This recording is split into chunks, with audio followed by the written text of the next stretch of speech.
Let's get more now on one of our main stories today. That's that report by the Electoral Reform Society that describes the European Union referendum debate as dogged by glaring democratic deficiencies. Voters, it says, were left feeling ill-informed and disengaged. Well, we can talk now to the Chief Executive of the Electoral Reform Society who's put out that report, Katie Ghosh. Thank you very much for being with us. First of all, let's just go through what you suggested. First of all, you said the campaign period was too short to foster a decent debate. I mean, some people might argue it was too long, actually, and in some ways it had been going on for years.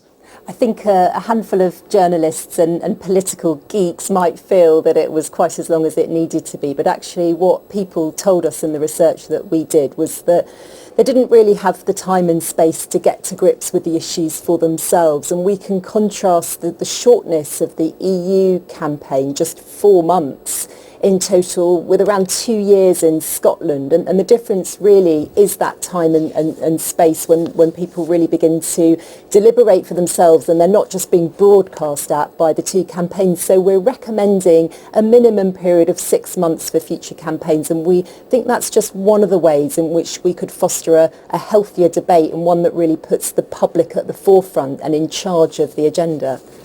And you mentioned the Scottish referendum campaign, the independence referendum campaign, which you view as, well, you said it was vibrant, well-informed, grassroots conversation.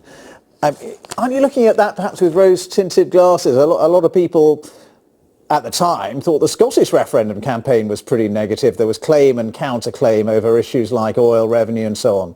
You're absolutely right. No one would suggest that the Scottish independence campaign was perfect, and there were some of those negative elements that you've mentioned. But what was striking about it was that the length and breadth of Scotland, people really in very large numbers got out and tackled the issues for themselves, and they were helped in that partly by the length of time of the campaign, but also there was such negativity that people experienced increasingly as the EU campaign wore on from both sides, and that was something that really began to turn voters off. And it's a shame because there were high levels of interest in the campaign, around 70% of people saying they were interested or very interested in the EU vote. It wasn't matched by the quality of public information that voters deserved. And what was shocking was that people actually felt they were being misled at times by wildly exaggerated claims from both sides. And that's why one of the recommendations we're making is that in future an official body is tasked with calling out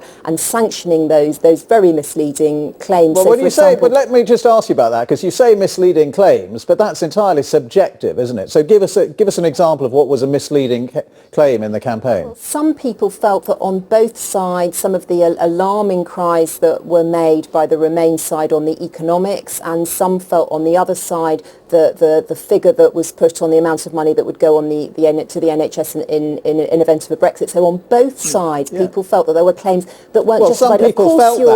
Some people felt that, but that is subjective. I mean, David Cameron and George Osborne, who put out those claims about what it would cost each average household to leave Europe, I mean, they would defend those figures. They would say they were absolutely spot on. Several leading authorities pointed out that they felt there were real problems with the factual basis for some of the claims that were made during the campaign. In other countries, there is a system for addressing this, and we're not pretending it's not difficult. It is. Facts will be contested. There'll sometimes be a blurred line between fact and opinion. But when the public feel as misled as they were and that there was such negativity, we think that something should be done about that. And there are some good models in other countries where you do have an official body that when there's a kind of extremely misleading claim and it's been properly adjudicated on, that action could be taken. But the result was a decisive result, wasn't it? I mean, it was a great exercise in democracy, a huge turnout, a very clear result.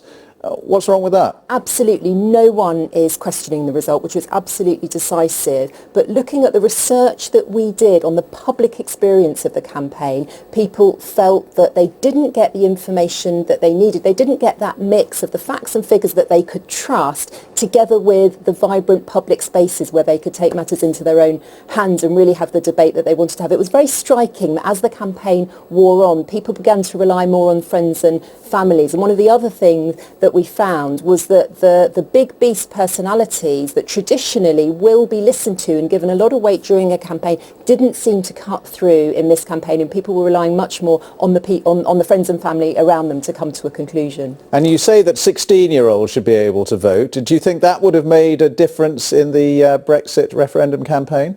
Yes, I do. It was a massive missed opportunity. What we saw in But Scotland would that have changed the result, do you think?